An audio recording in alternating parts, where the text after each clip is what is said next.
David Kessler's hand shot out and grabbed Keisha Washington's uniform skirt, yanking her toward him. "Girls like you should be grateful," the tech billionaire murmured. His casual assault and dismissive laughter when she slapped his hand away revealed everything. What the tech CEO couldn't see was the methodical intelligence behind Keisha Washington's controlled fury. When he threatened her job, assuming wealth guaranteed silence, he'd already made his fatal error. 3 days later, as his empire crumbled and FBI agents surrounded his private jet, Kessler would finally understand the true cost of underestimating a woman who refused to stay quiet. Before we go any further, comment where in the world you are watching from and make sure to subscribe, because tomorrow's story is one you don't want to miss. The grandfather clock in Serenity Heights' marble lobby chimed 11 times as Keisha Washington pushed her cart down the dimly lit hallway of the East Wing. 12 years of cleaning luxury hotels had taught her to move like a ghost. Silent wheels, measured steps, eyes that noticed everything. The Persian runners beneath her feet probably cost more than she made in 6 months, but she'd learned long ago not to dwell on such things. "Evening, Mrs. Washington." Night security guard Carmen Rodriguez nodded from her station near the elevator bank. "Carmen, quiet night? Rich folks are all tucked in, counting their money in their sleep." Carmen's grin faded as she glanced at her monitors. Camera in the East Corridor's been acting up again. 3rd time this month. Keisha paused, studying Carmen's concerned expression. "Same camera?" "Yeah.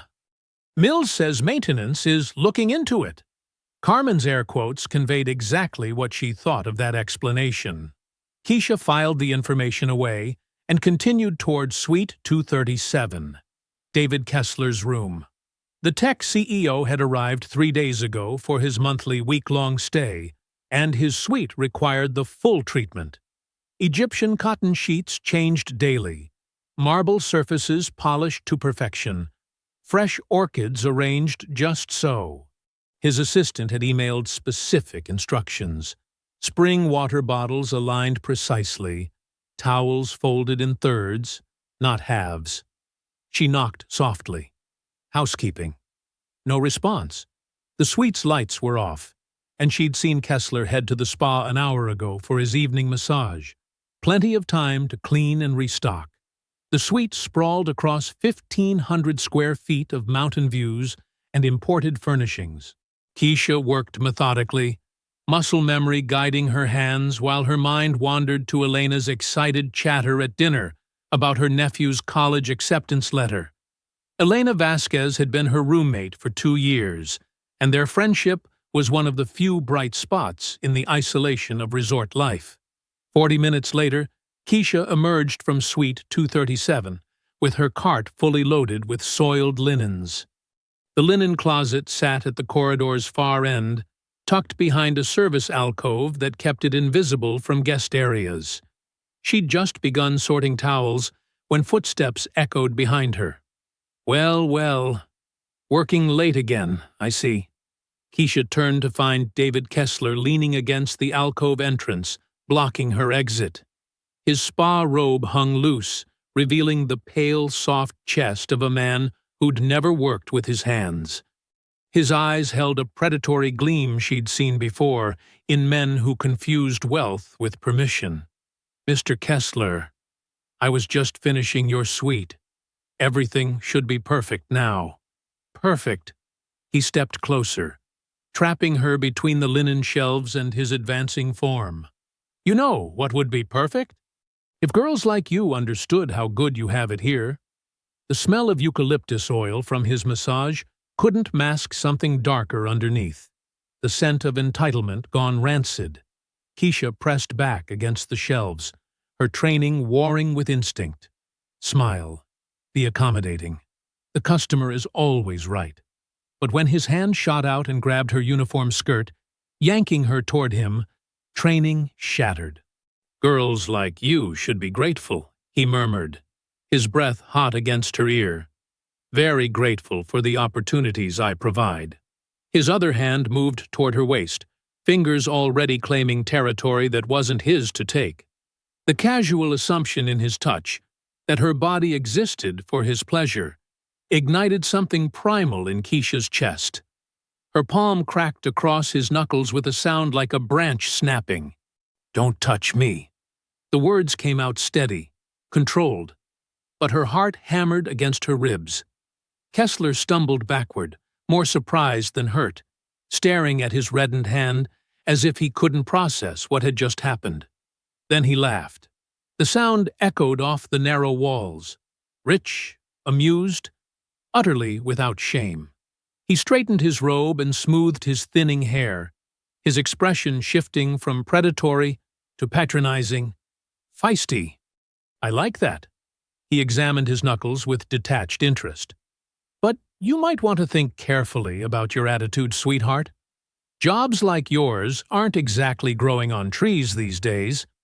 He turned and strolled away, hands clasped behind his back, whistling a tuneless melody that faded as he disappeared around the corner.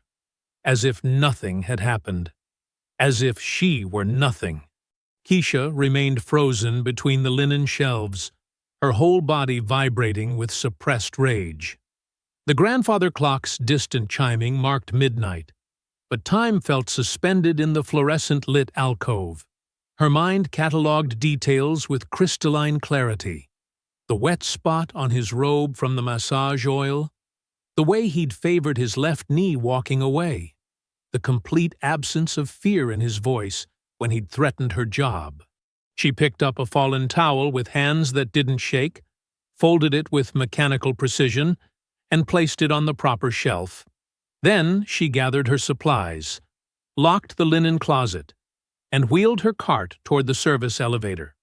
But as the elevator descended toward the staff quarters, one thought burned bright and clear in her mind. David Kessler had made a serious miscalculation. He'd assumed she would be grateful. He'd assumed wrong. Development? Keisha stared at the ceiling of her shared staff quarters, Elena's soft snoring the only sound in the pre-dawn darkness. 3 hours had passed since the incident, but sleep remained elusive. Every time she closed her eyes, she felt Kessler's hand on her skirt, heard his casual threat about her job. "Keisha?" Elena's voice cut through the silence. "You okay? You've been tossing around all night." "Just thinking." Elena sat up, her silhouette outlined by the security light filtering through their small window. "About what? And don't say nothing." I know that look. Keisha had always been the steady one in their friendship, the voice of reason when Elena's temper flared over rude guests or unfair scheduling. But now, sitting in the darkness, she felt something crack inside her careful composure. What would you do if a guest crossed a line with you? "Depends on the line." Elena's voice sharpened. What happened? The words came slowly at first, then in a rush. Elena listened without interruption, her breathing growing more ragged with each detail. When Keisha finished, Elena was fully alert, anger radiating from her small frame. That piece of... Elena caught herself. "You have to report this. Today." "To who?" "Mills. You think he'll choose my word over a billionaire's? Then we make him choose. This is serious, Keisha. You can't just let this go." But even as Elena spoke with conviction, they both knew the reality. Serenity Heights survived on discretion and the happiness of wealthy guests. Staff members who caused problems didn't last long, regardless of the circumstances. At 8:30 sharp, Keisha stood outside Robert Mills's office, her incident report typed and printed on resort letterhead. She'd chosen her words carefully, sticking to facts, avoiding emotional language that might give Mills an excuse to dismiss her concerns. "Come in." Mills didn't look up from his computer screen as she entered. His office reflected the resort's aesthetic. Leather furniture, mountain views, a wet bar that probably cost more than most people's cars. "Mr. Mills, I need to file a formal complaint about an incident last night." That got his attention. His pale eyes flicked from the screen to her face, already calculating. What kind of incident? She handed him the report and watched his expression shift from mild annoyance to careful neutrality as he read. When he finished, he set the paper aside and leaned back in his chair. This is concerning, Keisha. Very concerning. His voice carried the practiced sympathy of a man who'd handled similar situations before. But I have to ask, are you absolutely certain about these accusations? I'm certain about what happened to me, sir. Of course, of course. I'm not questioning your perception of events. But Mr. Kessler is a valued guest, and accusations like these. He spread his hands helplessly. They can be devastating to a man's reputation. What about my reputation? What about my safety? Mills's smile tightened. Your safety is our top priority, naturally. But we need to be practical here. These situations often come down to one person's word against another's, and frankly, guests like Mr. Kessler bring significant revenue to this resort. The careful phrasing didn't disguise the threat. Keisha felt the familiar weight of institutional power pressing down on her, the same force that had silenced other women in other hotels, other jobs, other lives. I'd like to review the security footage, she said. Mills shook his head with what appeared to be genuine regret. I'm afraid that's not possible. The camera in that corridor has been malfunctioning. Has been for weeks, actually. Maintenance keeps saying they'll fix it. But you know how these things go. How convenient. Excuse me? Nothing, sir. What happens now? Mills picked up her report and slid it into his desk drawer with the finality of a closing coffin. I'll speak with Mr. Kessler privately. Get his side of the story. In the meantime, I'd suggest you keep this between us. False accusations can have serious consequences for your employment here. The dismissal was clear, but Keisha remained seated. And if he does it again? To me or someone else? That won't happen. Mills's tone carried absolute certainty. Mr. Kessler is a gentleman. I'm sure this was simply a misunderstanding. Meanwhile, 3 floors above in Suite 237, David Kessler reviewed his morning emails over room service coffee. His Hermes briefcase sat open beside him, tablet displaying stock prices that fluctuated like a heartbeat. Neural Link Technologies had closed up 3% yesterday, another victory in his unbroken string of successes. His phone buzzed with a text from his assistant. Board meeting moved to 2 p.m. Johnson Industries acquisition documents attached. He swiped the message away without reading the attachments. Details bored him. He paid people to handle details while he focused on the bigger picture. The next acquisition, the next product launch, the next billion-dollar milestone. The incident with the housekeeper flickered through his mind like a briefly interesting commercial. What was her name? Keisha something. Pretty enough, with that defiant spark in her eyes when she'd slapped his hand.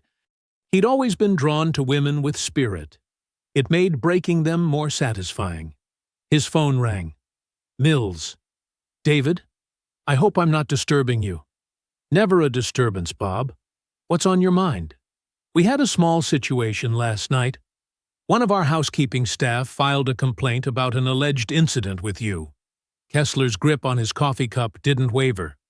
Alleged incident? She claims you made advances, inappropriate touching. That sort of thing. Huh? Kessler set down his cup and walked to the window, gazing out at the mountains with the bored interest of a man who owned similar views in 6 different states. That's unfortunate. Clearly a misunderstanding. Absolutely. I told her as much. The whole thing is nonsense, of course. She's been having some personal issues lately, financial stress, relationship problems. Sometimes that kind of pressure can make people imagine things. Poor girl. I hope she gets the help she needs. I'm sure she will. In any case, I wanted you to know we're handling it internally. Nothing for you to worry about. I appreciate your discretion, Bob. It's why I keep coming back to Serenity Heights. Our pleasure, David. Enjoy the rest of your stay. Kessler ended the call and returned to his emails. Problem solved. Crisis averted. The little housekeeper would learn to keep her mouth shut, or she'd find herself looking for work elsewhere. Either way, it was no longer his concern. But as he scrolled through his messages, one nagging thought persisted.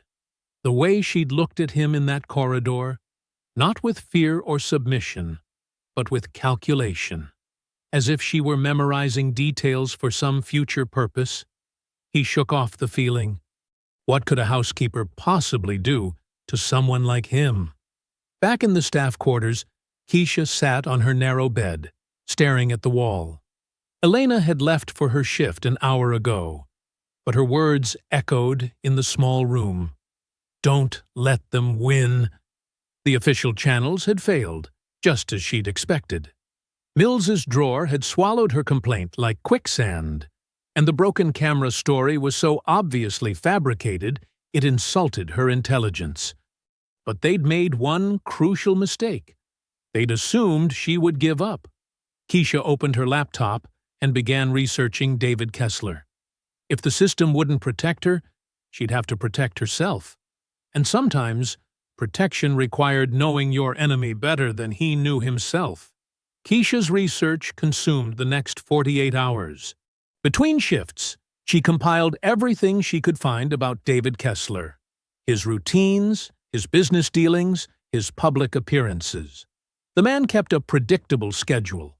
Morning workout at 6, breakfast in his suite at 7:30, spa treatments every other day at 9 p.m. He was a creature of habit, and habits could be exploited. On her third night of observation, she positioned herself in the service corridor during his evening routine. Through the crack in the maintenance door, she watched him punch his room code into the electronic lock. 72418. His fingers moved slowly, deliberately, the practiced motion of someone who'd used the same combination for years. What are you doing? Keisha spun to find Carmen approaching with a steaming cup of coffee and a concerned expression. Just checking the supply closet inventory. Carmen's eyes narrowed as she glanced at the crack in the door, then back at Keisha. At 10:30 at night? In the dark? There was no point lying to someone who spent her nights watching security monitors. Carmen had probably seen her lurking in corridors for days. I'm watching him, Keisha said quietly. The tech guy. The one who... Carmen's voice trailed off, but her expression hardened. Mills shut you down, didn't he? Completely. Drawer filed under problems that don't exist. Carmen leaned against the wall, studying Keisha's face in the dim corridor lighting. My ex-husband used to say the system only works for people who built it. Everyone else has to find their own justice. Sounds like a smart man. Smart enough to leave me for his secretary, yeah. Carmen's bitter laugh echoed softly. But he wasn't wrong about the system part. You planning something? Keisha met her gaze steadily. I'm planning to make sure this doesn't happen to anyone else. Carmen nodded slowly, as if she'd been expecting this answer. That camera that keeps malfunctioning? The one in the East Corridor? What about it? Funny thing about security systems.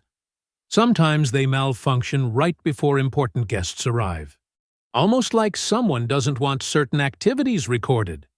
Carmen's voice dropped to a whisper. But the main server backs everything up automatically. Even the malfunctioned footage. The implication hung between them like a live wire.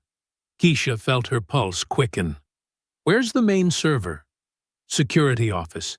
Behind 3 locked doors and a biometric scanner. Carmen paused. Course, if someone happened to be in there legitimately, say, filing a report about suspicious activity, they might accidentally see things. Before Keisha could respond, Carmen handed her the coffee cup and walked away, her footsteps echoing down the corridor. But she called back over her shoulder. Shift change is at 6 a.m. Takes about 10 minutes for the new guy to get his bearings. The next morning, Keisha arrived at the security office at exactly 6:05 with a typed report about unusual guest behavior patterns that needed to be documented. The new guard, barely out of his teens and clearly overwhelmed by the bank of monitors, waved her toward the filing cabinets without looking up. The server terminal sat in the corner, protected by a login screen that demanded Carmen's credentials. But Carmen had left a sticky note on her keyboard. Password: Serenity. Mountain 2024. Keisha's fingers flew across the keys, navigating to the archived footage from 3 nights ago. The East Corridor camera showed perfect clarity until 10:47 p.m., when the feed mysteriously cut to static. But the backup files told a different story. There she was, sorting linens in the alcove. There was Kessler approaching, trapping her against the shelves, his hands grabbing her skirt, her defensive slap, his casual laugh as he walked away. Every detail captured in high definition. She copied the file to a flash drive and deleted her access logs, her heart hammering as the new guard shuffled papers behind her. When she finally left the security office, the evidence of Kessler's assault was safely tucked in her uniform pocket. But as she walked toward the staff elevator, she overheard a conversation that made her blood run cold. "Happened again last night," Elena was saying to another housekeeper named Maria. "Room service girl, that new one from Guatemala. Says he cornered her in the wine cellar." Maria shook her head in disgust. "Same story every time. Rich man thinks he can take whatever he wants." "Did she report it?" "To who? Mills? We both know how that story ends." Elena's voice carried a bitterness Keisha had never heard before. "These men, they think we're invisible, like we don't matter." The conversation faded as they entered the elevator, but Keisha remained frozen in the corridor. Another victim. Another young woman too scared to fight back, too vulnerable to risk her job. The security footage in her pocket suddenly felt heavier, weighted with the responsibility of multiple lives. That evening, she used her master key to enter Kessler's suite during his spa appointment. The electronic lock beeped softly, a sound she'd heard thousands of times in her 12 years of service. She had maybe 40 minutes before he returned from his massage. His laptop sat open on the marble desk, but when she tried to access it, a password screen appeared. She tried obvious combinations: his birthday, company name, variations of Neuralink, but nothing worked. Then she remembered the briefcase. High-end executives often kept backup devices or storage drives for sensitive information. She found it beside his bed, expensive leather with a digital combination lock. The same 4 numbers he'd used for his room, 7418. Inside, beneath contracts and business documents, she discovered a small personal safe built into the briefcase's lining. Another 4-digit code, but this time she had to guess. She tried his room number, birth year from his public bio, even the resort's founding date.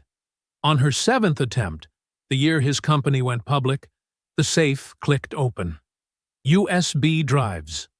Multiple drives labeled with years: 2019, 2020, 2021, 2022, 2023, 2024. Each one containing what appeared to be insurance files, documentation of his various arrangements with accusers. She plugged in her flash drive and began copying everything. NDAs, settlement agreements, financial records, a systematic pattern of harassment and cover-ups stretching back years. Hotel staff, company employees, even college interns. Each document represented a life damaged, a voice silenced. Footsteps echoed in the corridor outside. Keisha's breath caught as she recognized the sound. Kessler's distinctive uneven gait, the slight favor of his left knee that she'd noticed the night he'd assaulted her. But he wasn't supposed to return for another 20 minutes. The copying bar showed 87% complete. She couldn't stop it now, couldn't risk losing everything she'd found.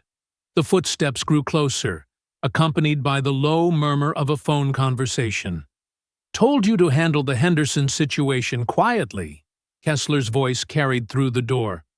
"I don't pay you to create more problems." Keisha grabbed her flash drive and dove into the walk-in closet just as his keycard beeped in the lock. The copying bar ticked to 91% as the door swung open. "No, no, no," Kessler continued into his phone. "The girl has to understand there are consequences for making false accusations. Financial consequences, career consequences, whatever it takes to make the problem disappear." He walked past the closet without glancing inside, settling into his leather armchair with a heavy sigh. Keisha crouched behind hanging suits that probably cost more than her annual salary, watching the copying progress crawl forward with agonizing slowness. 94%. 96. "Listen carefully." Kessler's voice turned ice-cold. "I've built this company by eliminating obstacles. People who threaten what I've created don't get second chances. They get destroyed. Completely. Do you understand? 98%. 99. Good. Handle it tonight, and make sure there's no trail back to me." The copying completed just as Kessler ended his call. Keisha yanked out the flash drive and carefully closed the briefcase, her hands trembling with adrenaline. She had to get out before he noticed anything suspicious. But as she prepared to slip out through the closet's rear service entrance, Kessler's phone rang again. "What now?" His irritation was palpable. "Yes, I'll be down in 5 minutes. The Henderson meeting can't wait until morning." His footsteps moved toward the bedroom, presumably to change clothes. Keisha seized the moment and slipped out through the suite's service entrance, her heart hammering against her ribs. She'd done it. She had evidence, not just of her own assault, but of a systematic pattern of abuse spanning years. Dozens of victims, millions in hush money. A criminal enterprise masquerading as business as usual. But as she hurried toward the staff quarters, Kessler's phone conversation echoed in her mind. Someone named Henderson was about to be handled. Another problem about to be eliminated.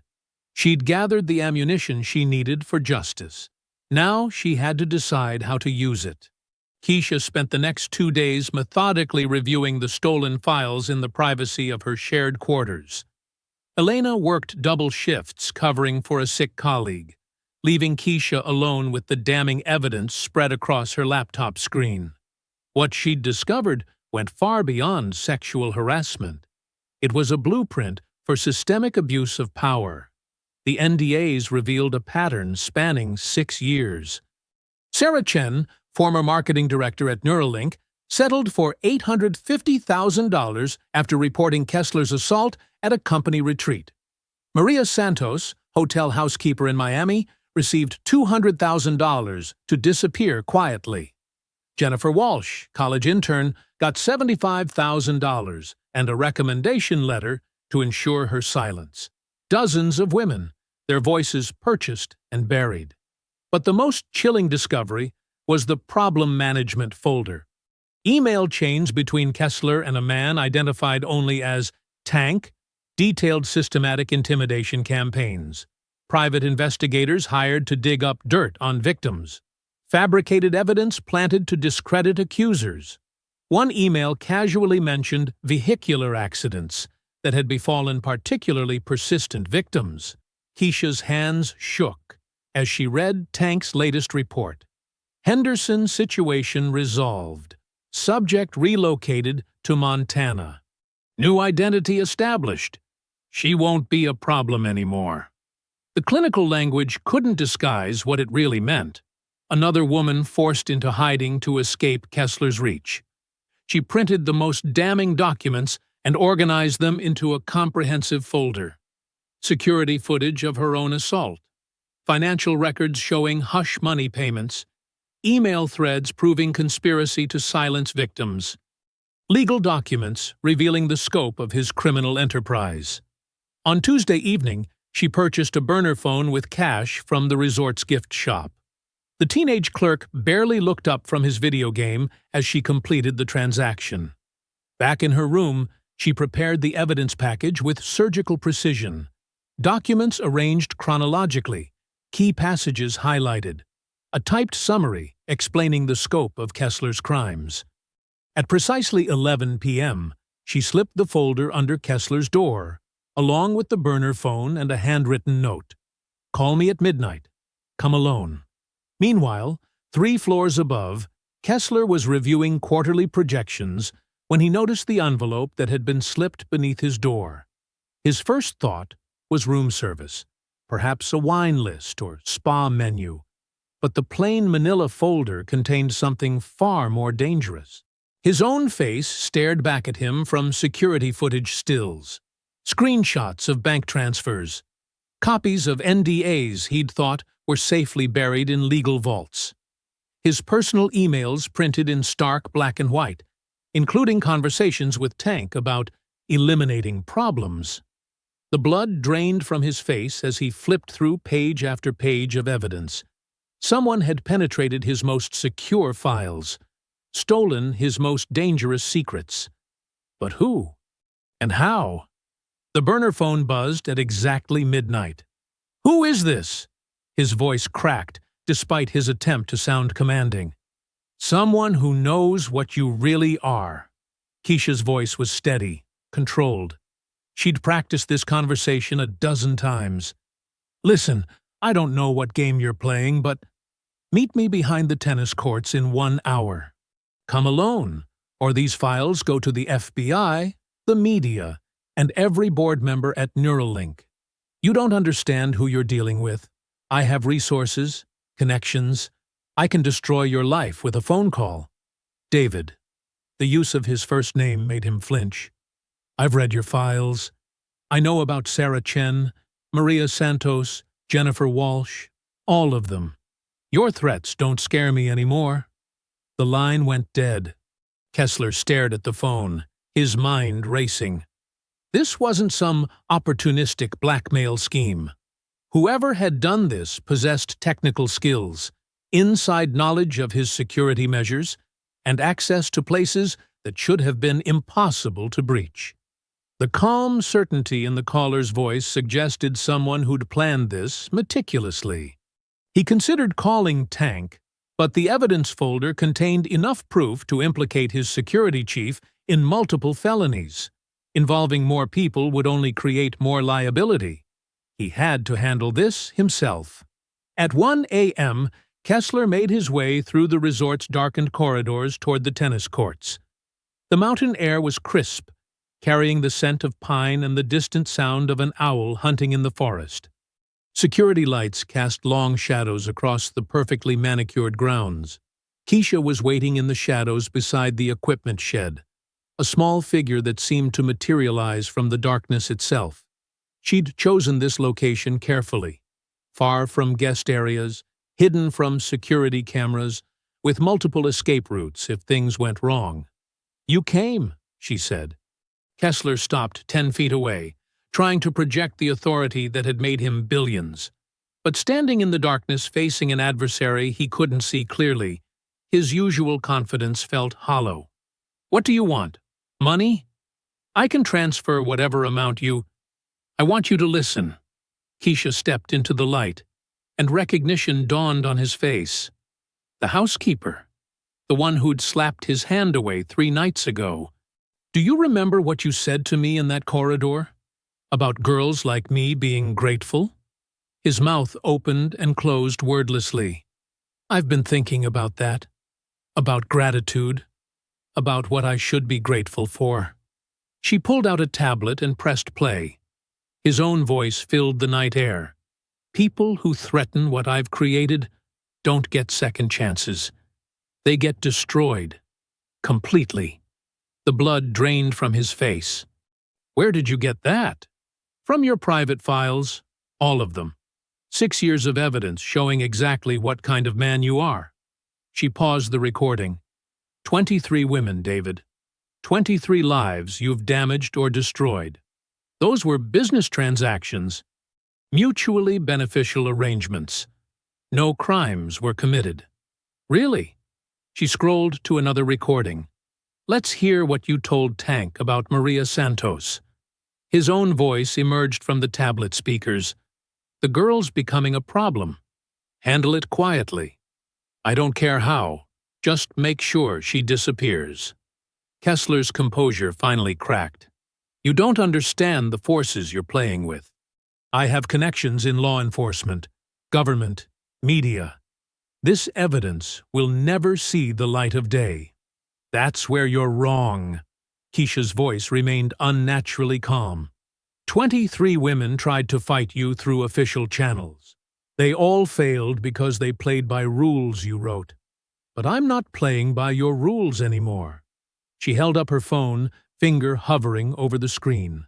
Right now, I can send everything to journalists, prosecutors, and your board members. Or you can choose a different path. What do you want? A signed resignation letter from Neuralink, a wire transfer of $5 million to an account I'll specify, and a full video confession detailing your crimes against every woman in these files. That's impossible. I won't. Then we're done here. She started to press the screen. Wait! His voice cracked with desperation. Please, there has to be another way. You have 30 seconds to decide. Comply with my demands, or watch your empire burn in real time. Kessler's mind raced through his options. Call Tank? The evidence would implicate them both. Try to grab her phone? She'd already stepped back, maintaining distance. Offer more money? She clearly wasn't motivated by greed. 20 seconds. His shoulders sagged in defeat. What do you need me to sign? Keisha smiled coldly and pulled out pre-written documents from her jacket pocket. Everything's already prepared. You just need to make the choice. As Kessler reached for the papers with shaking hands, he realized the quiet housekeeper he'd underestimated had just outmaneuvered him completely.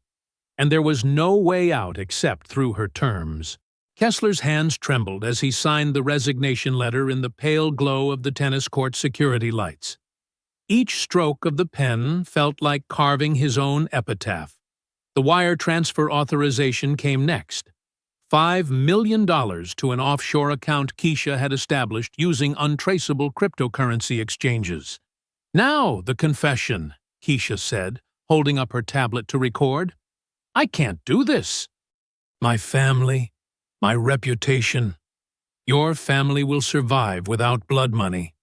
Your reputation was built on destroying other people's lives. She kept the camera steady. Start with Sarah Chen. The confession took 23 minutes, 1 minute for each victim. Kessler's voice grew hoarse as he detailed assault after assault, cover-up after cover-up. By the time he finished, tears streaked his face, though whether from genuine remorse or self-pity remained unclear. What happens now? He whispered. Now you disappear. Check out tomorrow morning. Don't contact Tank or anyone else who helped you. If I see your name in the news, if you try to rebuild somewhere else, everything goes public. She pocketed the signed documents and walked away, leaving him alone with the weight of his confessions echoing in the mountain air. Back in her shared quarters, Keisha's hands shook as adrenaline finally caught up with her. She'd done it. Actually done it. The man who'd assaulted her, who'd destroyed 23 other women's lives, was finished. But as the initial rush of victory faded, stark reality crashed over her like ice water. She was in serious danger. Kessler had connections, resources, and a documented history of making problems disappear permanently. Even broken and defeated, he was still a billionaire with access to people who specialized in violence. She had maybe hours before he regrouped and decided that silence wasn't enough, that she needed to be eliminated entirely. Elena was still at her double shift, wouldn't return until morning. Perfect. Keisha grabbed her emergency duffel bag from under her bed and began stuffing it with essentials. 3 changes of clothes, her laptop, the backup drives containing copies of all evidence, cash she'd been saving for months, Her heart hammered against her ribs as she worked. Every footstep in the corridor made her freeze, listening for sounds of approaching danger. But fear mixed with something else, a wild, intoxicating sense of freedom she'd never experienced before.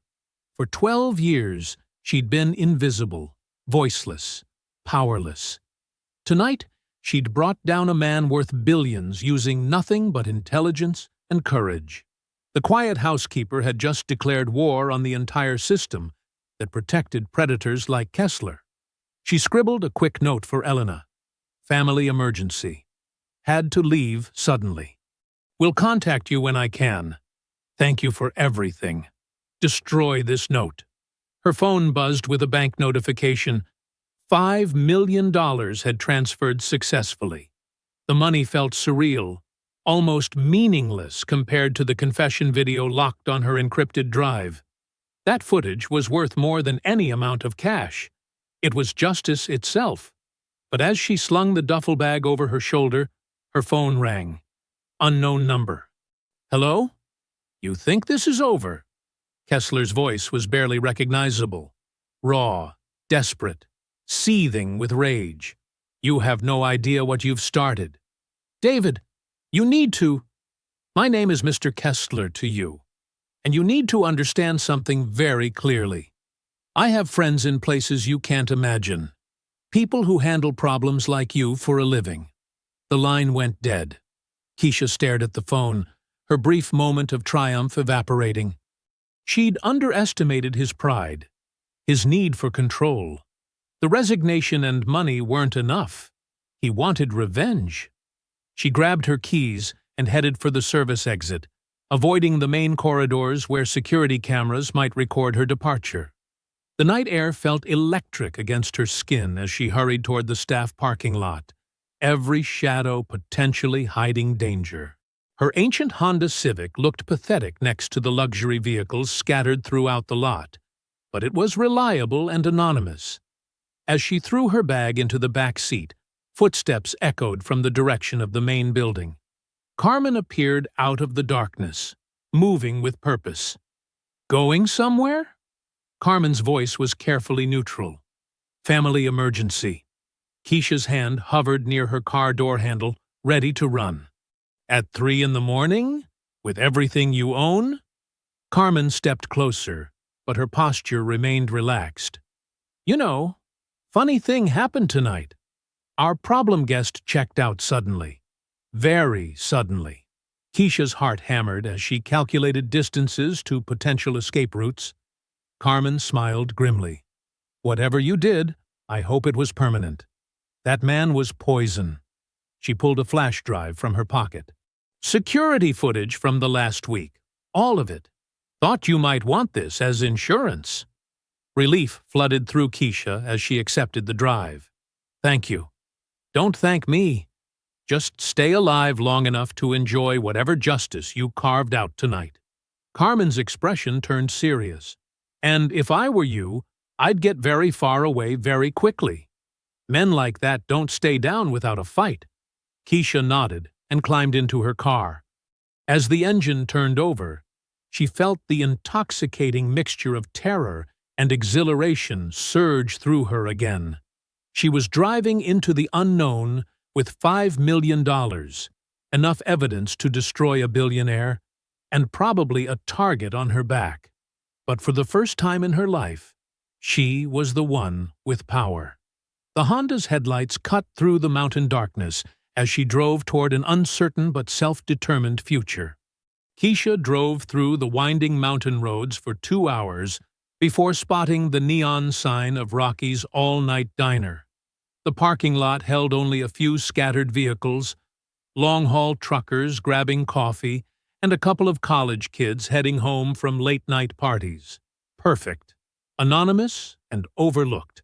She chose a corner booth near the emergency exit and spread her laptop, tablet, and backup drives across the sticky Formica table. The waitress, a tired-looking woman with graying roots, brought coffee without being asked. "Working late, honey?"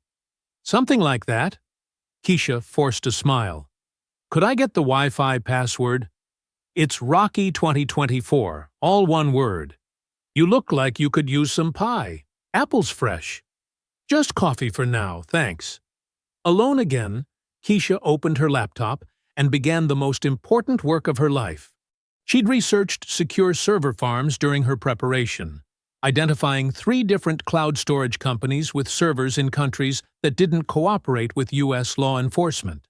Belt and suspenders, if one failed, the others would survive. Her fingers flew across the keyboard as she uploaded Kessler's confession video to the first server.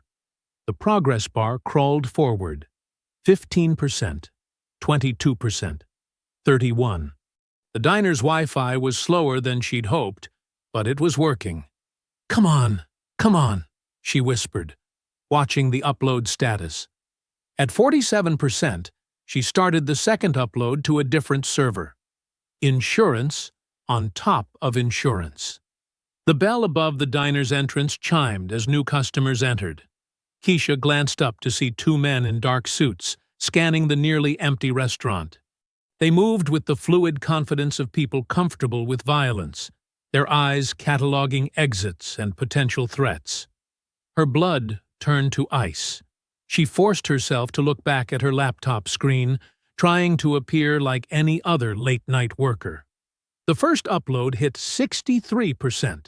The second was at 28%. One of the men approached the counter, while the other positioned himself near the front door. The one at the counter showed something to the waitress, probably a badge or identification. The waitress's friendly demeanor evaporated as she pointed toward Keisha's corner booth. 71%. 34%. Keisha's heart hammered as she opened a third upload window, targeting her most secure server. If she could just get one complete copy uploaded before they reached her. Ma'am? The first man's voice was politely professional as he approached her table. Could we have a word with you outside? I'm sorry. Do I know you? Keisha kept typing, starting the third upload. 29% on the primary, 41% on the secondary, 3% on the tertiary. Federal agents, ma'am. We need to speak with you about a matter of national security. The lie was smoothly delivered, but Keisha recognized enforcement when she saw it. These weren't FBI agents. They were Kessler's people, probably hired through the same channels that had made Maria Santos disappear. Can I see some identification? She needed more time. The uploads were accelerating as the files compressed and transmitted. The man reached into his jacket, but instead of credentials, he produced a small device that looked like a cell phone. Ma'am, I need you to close the laptop and come with us peacefully. 47%, 52%, 11%. I haven't done anything wrong. I'm just working on close it now. The second man had moved from the door to flank her booth, cutting off her escape route to the emergency exit. The handful of other customers seemed oblivious to the tension, lost in their own late-night worlds. 59%, 64%, 18%.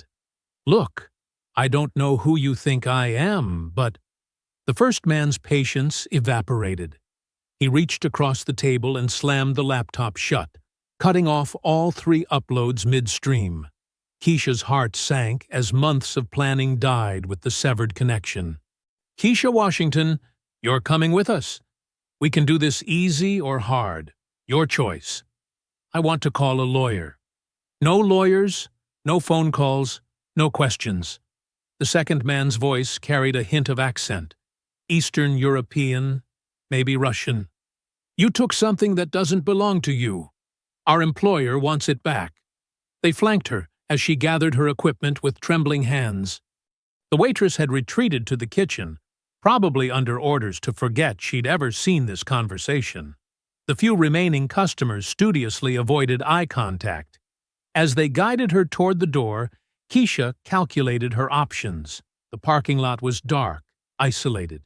If she was going to run, it had to be now, inside the diner where witnesses might complicate their plans. My car. Won't be necessary. The first man's grip on her arm tightened. You're traveling with us now. The bell chimed again as they pushed through the door into the cold mountain air. A black SUV idled near the diner's side entrance, windows tinted so dark they seemed to absorb light. "Wait," Keisha said, genuine panic creeping into her voice. "What about my things? My job? People will look for me." "No, they won't." The Russian's smile was cold and certain. "Your roommate received a text from your phone 20 minutes ago. Family emergency. Had to leave suddenly. Don't know when you'll be back." Very convincing. They'd been tracking her phone probably since Kessler's call. Maybe longer. Every move she'd made since leaving the resort had been anticipated, countered, neutralized. The SUV's rear door opened, revealing a third man waiting inside. Tank Williams. She recognized him from the security photos in Kessler's files. Older than his pictures, with the weathered face of someone who'd spent decades solving problems through violence. "Ms. Washington," Tank's voice was surprisingly gentle. "I apologize for the inconvenience, but we need to have a conversation about recent events." "A private conversation. I uploaded everything already. If anything happens to me..." "You uploaded 47% of your primary file and 64% of your secondary before my men terminated the connection." Tank's smile was almost paternal. "Incomplete uploads are automatically deleted by most server systems. Standard security protocol." The knowledge hit her like a physical blow. Hours of work. Destroyed. Her insurance policy. Worthless. "However," Tank continued, "we're confident you have local copies of the materials in question. Once we retrieve those, we can discuss your future arrangements." They guided her into the SUV with professional efficiency.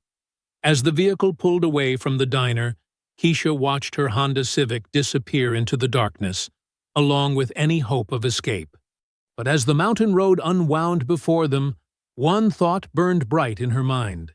Tank was wrong about the uploads. She'd started 3 transfers, not 2. And while the first 2 had failed, that third upload, the one to her most secure server, had been running in the background. 3% when they'd cut the connection. Probably not enough to save her, but maybe enough to ensure that David Kessler's crimes wouldn't die with her. The abandoned warehouse squatted in industrial darkness 20 miles from the resort. Keisha found herself zip-tied to a metal chair, her laptop and drives arranged on a folding table like evidence in a trial. Tank sat across from her, studying her face with professional interest. "You're not what I expected," he said. "Kessler described you as some hysterical housekeeper. But this," he gestured at her equipment, "this took planning. Intelligence. What do you want?" "Passwords, file locations, every copy you made of Mr. Kessler's private materials."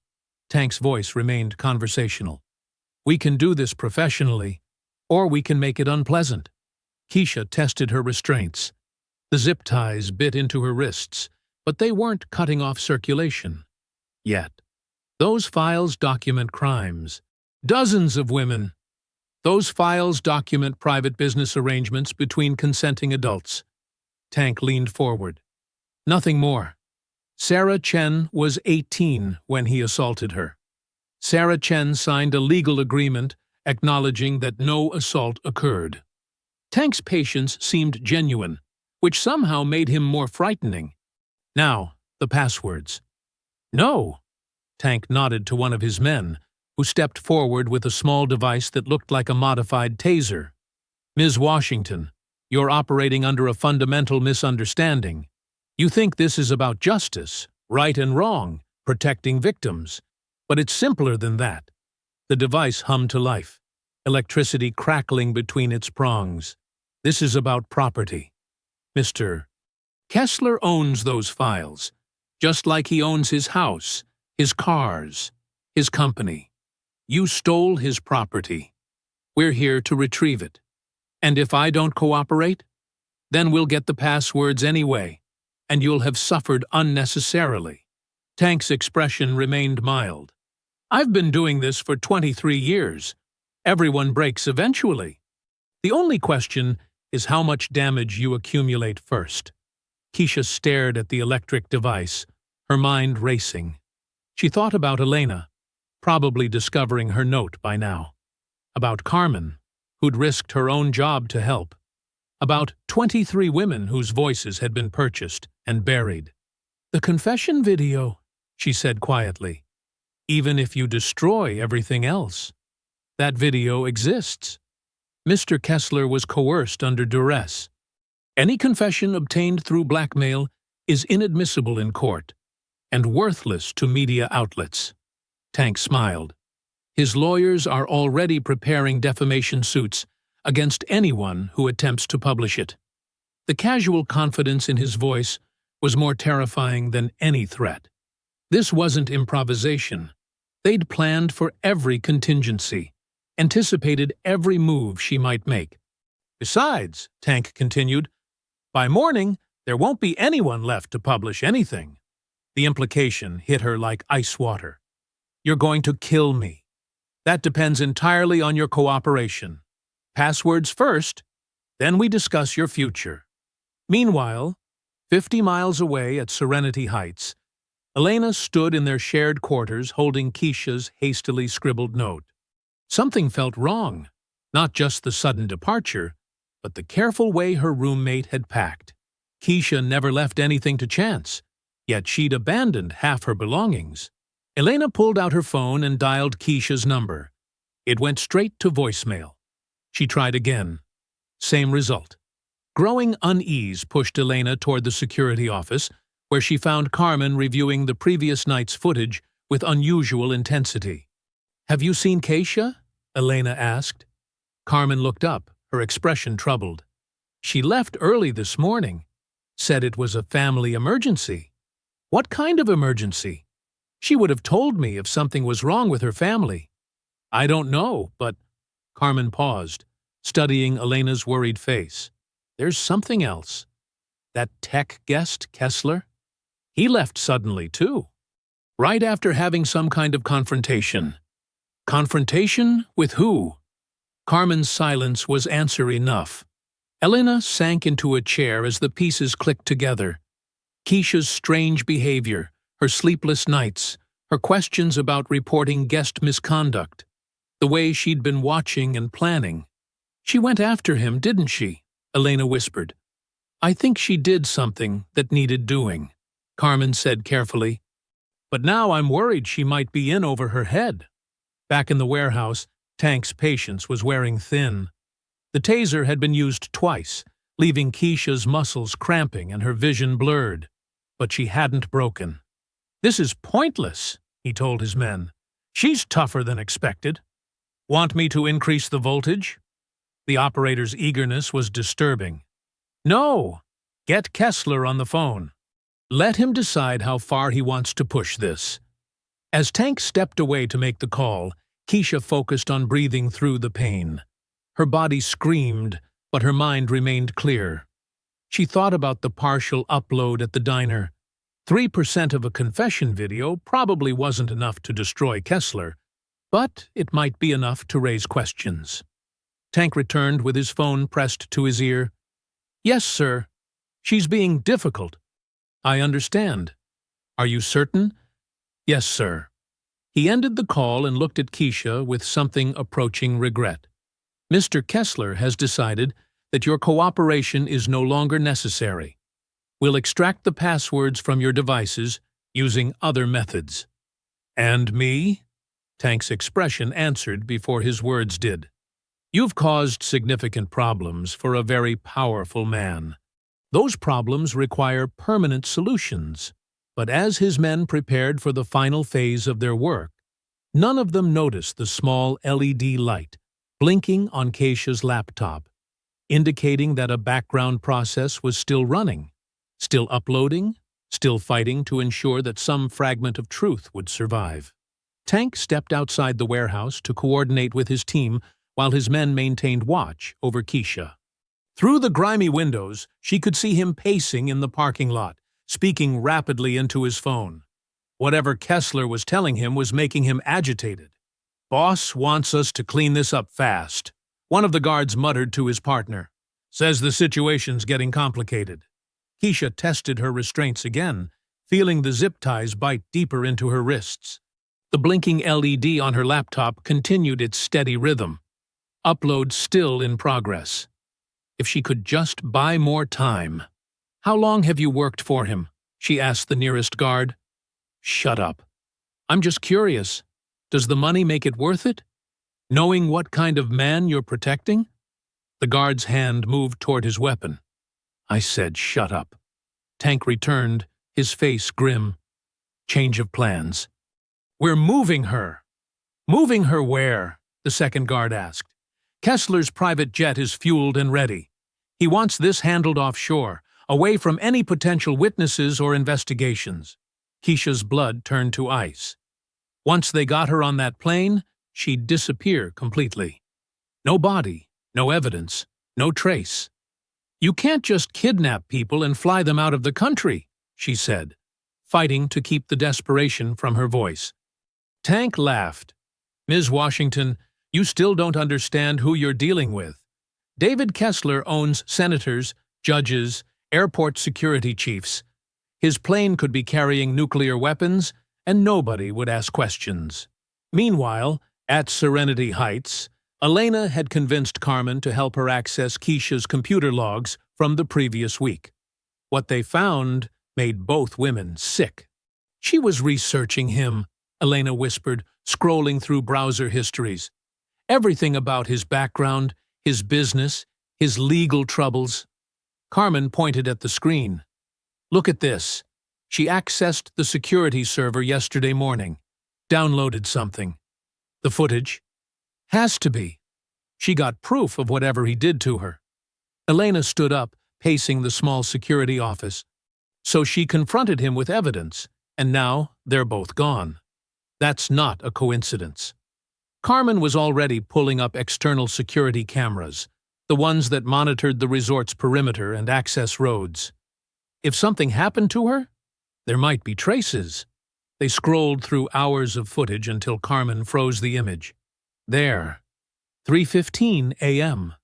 Black SUV leaving the mountain road that leads to Rocky's diner. "How do you know she went to the diner?" "Because that's where I'd go if I needed fast internet and anonymity." Carmen was already reaching for her phone. "I'm calling the state police." "And tell them what? That we think a billionaire kidnapped our friend based on security footage of a random SUV?" Carmen hesitated, knowing Elena was right. Without concrete evidence, the authorities wouldn't take action against someone with Kessler's resources. Back at the warehouse, Tank's men were preparing to move Keisha when his phone rang again. His expression darkened as he listened. "What do you mean there's a problem?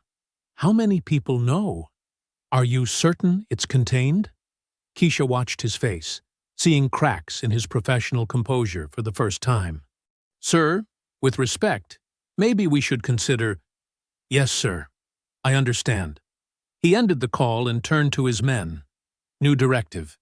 We don't have time for offshore disposal. Handle this locally and make it look like an accident." "What kind of accident?" one of them asked. "Car went off the mountain road. Driver fell asleep, lost control. Happens all the time on those curves." Keisha's heart hammered as they prepared to untie her from the chair. Once they got her in a car, her chances of survival dropped to 0. "Wait," she said. "The upload. It's still running." Tank glanced at her laptop, noticing the blinking LED for the first time. "What upload?" "While you were outside making calls, my laptop finished uploading everything to a secure server. The confession video, the financial records, all of it." Tank's face went white. He lunged for the laptop and smashed it. "Too late," Keisha said quietly. Tank's phone immediately started ringing. Kessler's panicked voice carried clearly in the sudden silence. "The servers just went active. Every major news outlet is receiving anonymous packages. How did this happen?" Tank stared at Keisha in the darkness, realizing that the quiet housekeeper had just checkmated them all. Tank's phone continued ringing as emergency lighting flickered on in the warehouse. Kessler's panicked voice crackled through the speaker when Tank finally answered. Every news outlet in the country just received a data package. CNN, Fox, Washington Post, they all have it. How did she? She had a backup system we didn't detect, Tank said, his professional calm cracking. The upload completed while we were… I don't care about excuses. Fix this. Call your contacts. Threaten the editors. Buy the story if you have to. Tank looked at Keisha, who sat perfectly still in her chair despite the chaos erupting around her. Sir, with respect, once this many outlets have the material simultaneously, suppression becomes impossible. Then we move to containment. Discredit the source, claim it's deepfake technology, hire the best crisis management firm in… David. Tank's use of Kessler's first name sent a chill through the warehouse. There's a confession video. Your confession. You admitting to 23 separate incidents of assault and cover-up. The silence on the phone stretched for long seconds. Destroy everything. The girl, the equipment, any trace this ever happened. Sir, that won't change what's already been released. I don't care. She humiliated me. She has to pay. Tank exchanged glances with his men, recognizing the shift from calculated damage control to emotional revenge.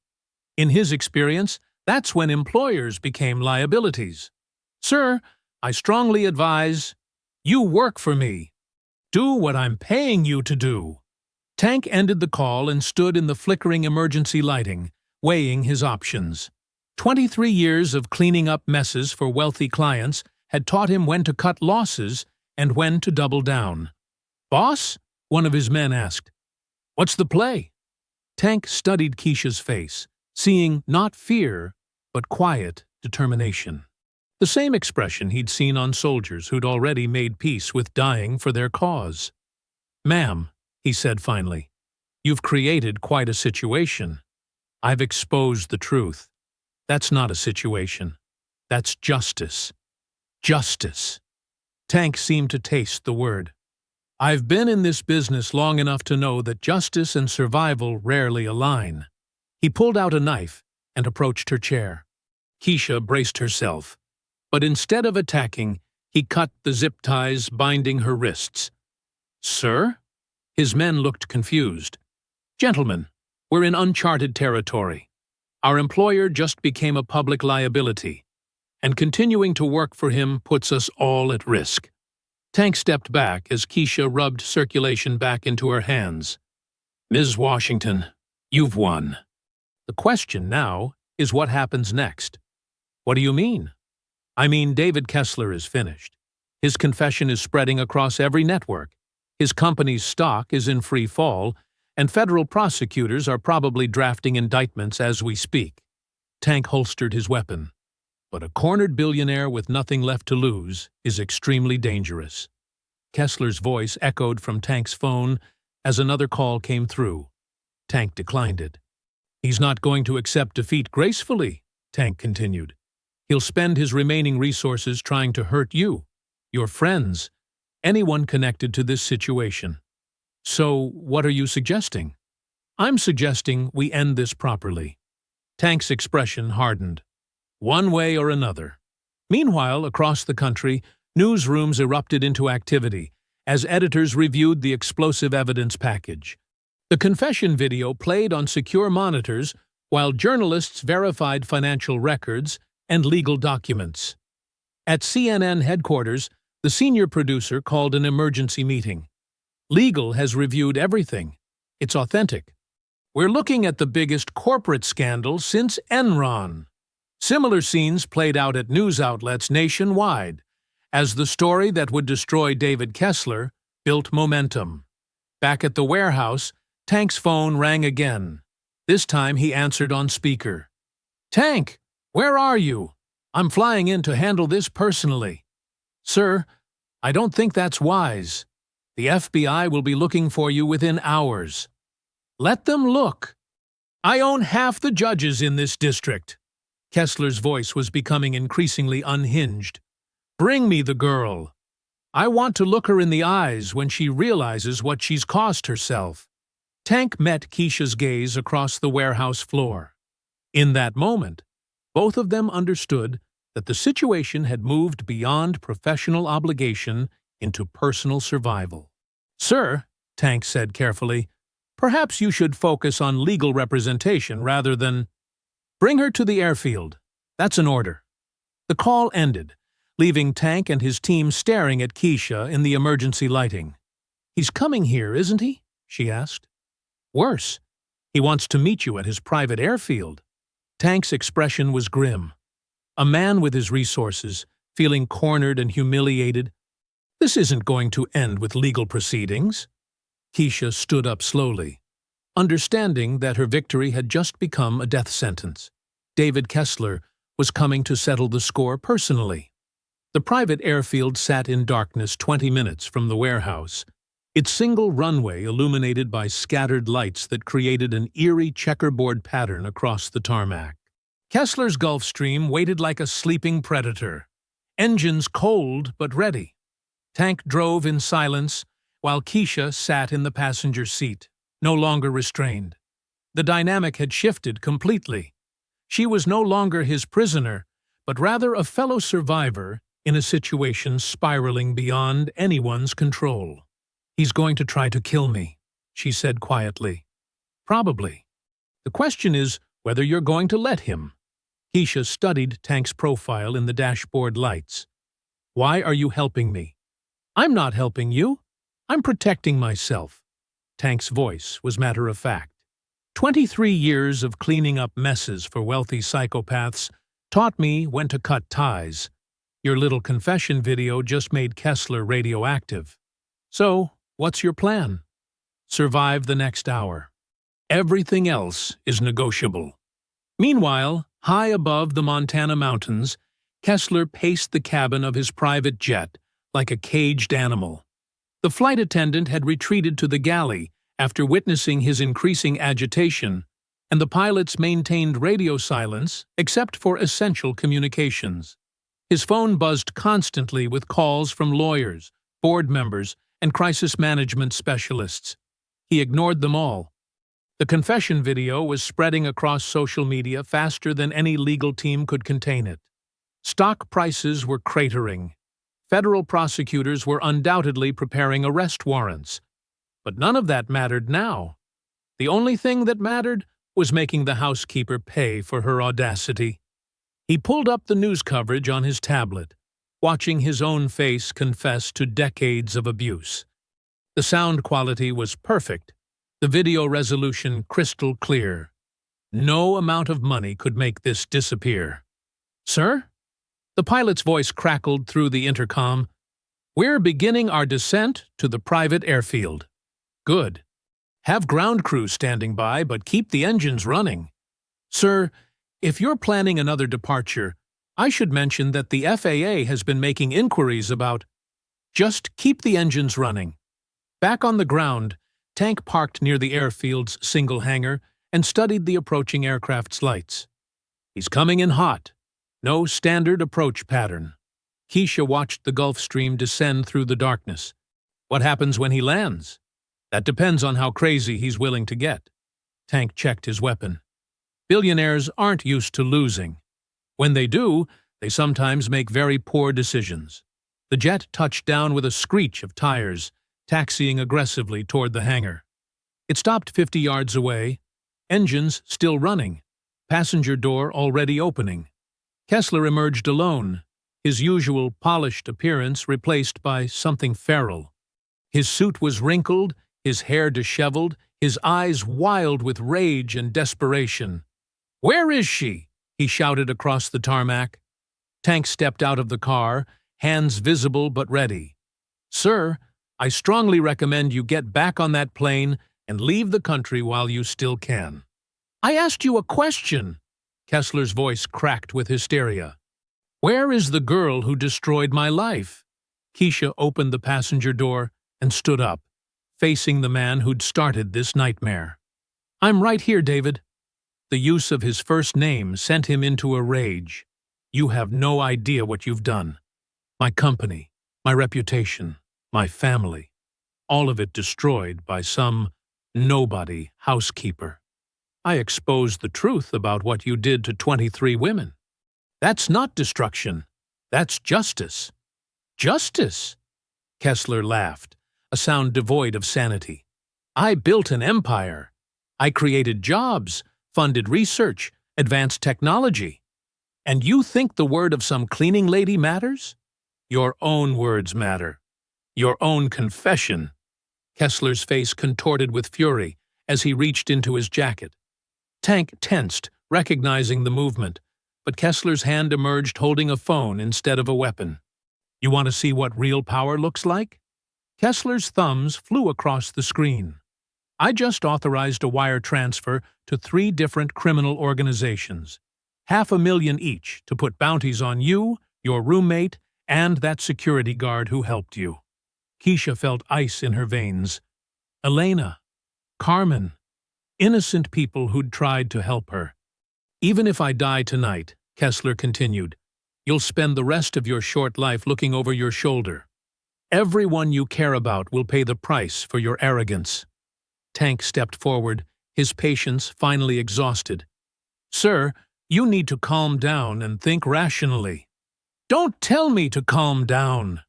Kessler spun toward his former employee. You failed me. All of you failed me. The one job you had was to keep some uppity maid from destroying everything I built. The Gulfstream's engines continued their steady whine as the 3 figures faced each other on the dark tarmac. Above them, the first hints of dawn touched the eastern mountains, but none of them noticed the approaching light. This was going to end here, one way or another. Kessler's hand moved toward his jacket with deadly intent. You think any of this is personal? This is business, power, control. He pulled out a pistol, his hands shaking with fury. And I will not be brought down by some nobody. Tank drew his own weapon but hesitated, caught between professional loyalty and self-preservation. The sound of approaching vehicles cut through the night, multiple engines, moving fast. What the hell? Kessler spun toward the sound as headlights flooded the airfield. 3 black SUVs screeched to a halt around the hangar, disgorging FBI agents in tactical gear. Red laser dots immediately painted both Kessler and Tank as snipers took position. Federal agents, drop your weapons! Kessler's face went white as he realized the scope of his miscalculation. This is impossible. I own people in David Kessler. You're under arrest for conspiracy, racketeering, and witness intimidation. The lead agent's voice boomed across the tarmac through a megaphone. Behind the federal vehicles, Keisha spotted a familiar SUV. Carmen and Elena emerged, staying close to the FBI agents who'd clearly brought them as witnesses. How did they find us? Tank demanded, his weapon still drawn but lowered. Elena's voice carried across the airfield. We called them hours ago. Keisha sent us evidence before she disappeared. The pieces clicked together in Kessler's mind. You set this up. The whole thing was a trap. No, Keisha said, stepping away from both armed men. You set this up the moment you decided to assault me. Everything after that was just consequences. Marcus Williams, drop your weapon. The FBI had identified Tank from their databases. You're also under arrest for kidnapping and conspiracy. Tank looked around at the tactical positions surrounding him, calculating odds that didn't exist. 23 years of criminal work was about to catch up with him whether he cooperated or not. Sir, he called to Kessler, I strongly advise surrender. Surrender? Kessler's voice cracked with hysteria. Do you know what prison will do to someone like me? I won't survive a week. You should have thought of that before you assaulted 23 women, Keisha said coldly. Kessler's rage boiled over. He raised his pistol toward her, finger tightening on the trigger. If I'm going down, you're coming with me. The FBI sniper's shot was instantaneous and precise, striking Kessler's shoulder and spinning him to the ground. His weapon skittered across the asphalt as agents swarmed forward. Tank immediately dropped his gun and raised his hands. "I surrender. I want to make a deal." As federal agents secured the scene, Elena broke away from the perimeter and ran toward Keisha. "Are you okay?" "We thought they were going to kill you." Keisha embraced her roommate, feeling the weight of the last few days finally lifting from her shoulders. "How did you know where to find me?" Carmen approached, grinning despite the chaos. "Your laptop had GPS tracking enabled. Plus, I may have kept a few more security recordings than I mentioned. The FBI has been monitoring Kessler's communications for months," the lead agent explained, as medics worked on the wounded billionaire. "Your evidence gave us everything we needed for arrests, but when his people grabbed you, it became a kidnapping case." Kessler was loaded onto a stretcher, conscious but defeated. As they wheeled him past Keisha, he made one final attempt at intimidation. "This isn't over. I have resources you can't imagine. People who—" "Mr. Kessler," the FBI agent interrupted, "your assets have been frozen. Your associates are being arrested nationwide, and you're facing life in federal prison. It's very much over." As the ambulance doors closed on David Kessler, Keisha watched the man who'd terrorized her disappear into custody. Tank was already in handcuffs, bargaining desperately with prosecutors for a reduced sentence. The quiet housekeeper had brought down a billionaire's criminal empire using nothing but courage, intelligence, and the support of friends who refused to let her fight alone. Justice, finally, had been served. 6 months later, Keisha sat in the sunlit cafe of a small college town in Vermont, watching snow fall outside the window while she graded papers from her criminal justice course. The transition from housekeeper to adjunct professor had been surreal, but the $5 million from Kessler's accounts had bought her both freedom and opportunity. Her phone buzzed with a news alert. Former tech CEO David Kessler, sentenced to 45 years in federal prison. She read the article with quiet satisfaction. The judge had called his crimes a systematic campaign of terror against vulnerable women, and noted that his lack of remorse warranted the maximum sentence. Marcus "Tank" Williams had received 20 years after his cooperation led to the arrests of 12 other criminals in Kessler's network. The confession video had become Exhibit A in the largest racketeering case in tech industry history.